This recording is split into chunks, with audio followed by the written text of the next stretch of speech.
Hey everyone, and welcome back to another video. In this video, I'm going to show you how to embed Calendly onto Kajabi. Now, this video is going to be particularly useful for individuals. Let's say that you have a scheduling event and you want this to appear on your Kajabi website.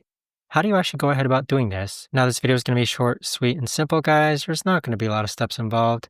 Now, in order to do this, what you're first going to do is log on to your Calendly website. Next, click on scheduling and then click on the three dots next to the scheduling event, which you want to go ahead and embed. So click on these three dots, then click on add to website, then click on inline embed, then click on continue. Now on the right hand side here, you're going to find an embed code.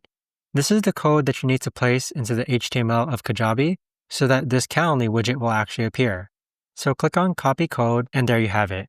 But that right there, guys, is the best and easiest way that I know of to actually go ahead and embed Calendly onto Kajabi. If you guys know of a better or easier way to actually do this, let me know in the comments down below.